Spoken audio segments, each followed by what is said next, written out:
I tweeted a couple of weeks ago when those 3 Israeli kids, teenagers, were kidnapped, and as we now know, they were shot 10 times each by their Islamist gangster captors. I tweeted, "Prepare for Israel to be accused of a disproportionate response," or something like that. Because, you see, whatever Israel does, it will be accused by the usual bunch of Muslim fanatics and Jew haters and America-hating leftist loons of overreacting.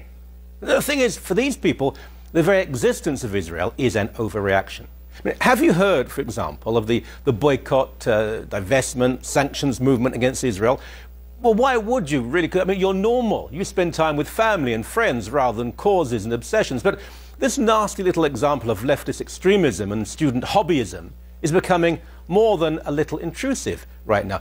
It operates in universities mainly, but not exclusively, and it's an attempt to cut all ties with Israel and Israelis so that visiting academics and students are prevented from studying, from speaking, from being. All those in favor of the motion? For all the Jews that stand with me, I am sorry, I am standing up for my dignity and my rights. Please. No, I am sorry. For all that stand with me, we all know the majority is not in favor. The people today are not in favor. The people today stand by the oppression that the RSU is consulting against the crime. Today we raise our sign, and today we do not approve of this targeted. By the way, let me explain the reason that there was an obscuring of her face there, because that person is frightened of repercussions if she's identified.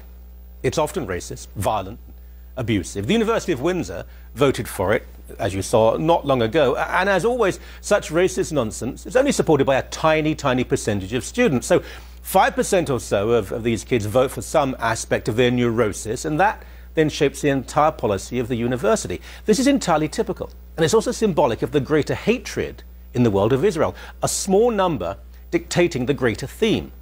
Look, the truth about the Middle East is in fact becoming increasingly obvious, surely. Iran's obsession with Jewish genocide, Islam's hatred of Jews in Israel, and now even mainstream Palestinians revealing to the world that they care not a bit for the West Bank or Gaza, but want all of the Holy Land, all of Israel, all of the Jewish state as their own. I'm not going to apologize for my views. Zionism is arguably the most successful example of the restoration of an indigenous people to their rightful homeland in human history. It's a liberation struggle, a story of the creation of a light on a hill, that light being the Jewish state in the Middle East. But look at the media coverage of the region. At a time when thousands of poor Arabs are being slaughtered by their own people, more than 100,000 in Syria alone, racist zealots vomit their hatred of Israel on the civilized world. I mean, this is simply singling out for particular and peculiar venom the one Jewish state in the planet. Now, these bigots attempt to equate the Jewish state Israel, where all citizens, irrespective of religion, race, gender, sexuality, enjoy equality, to the hideously immoral racist society that was apartheid South Africa. They try to silence the country's musicians and sportsmen and businessmen, everyone really.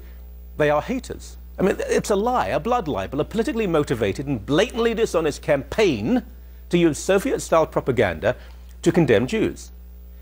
Kurdistan, for example, is occupied still by 4 different Islamic nations. Morocco forcibly prevents hundreds of thousands of people who have the right to live in that country from entering.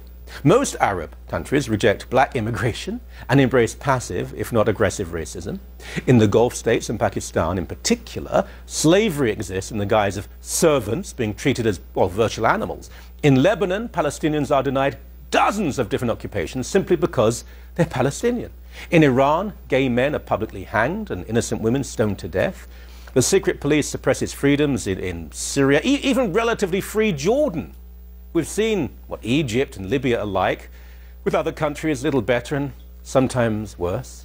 Gay Palestinians forced to flee to Haifa and Tel Aviv to live openly and safely as proud, free men and women.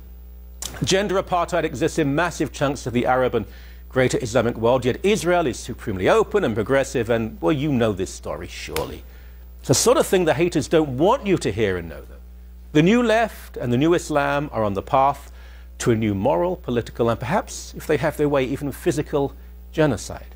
And there's also a peppering of Jews who go along with this madness. But then there were black people who defended apartheid, Jews who aided the Nazi guards in the death camps. Zionism, the national movement of the Jewish people, has the support of the vast majority of the world's Jews. That heated, hairy, horrendous handful like to play the contrarian, it's irrelevant. This is about Jew hatred, and people of goodness and goodwill just won't take it anymore. Israel is defending itself. It has a right to do so, and that is pretty much the end of the story.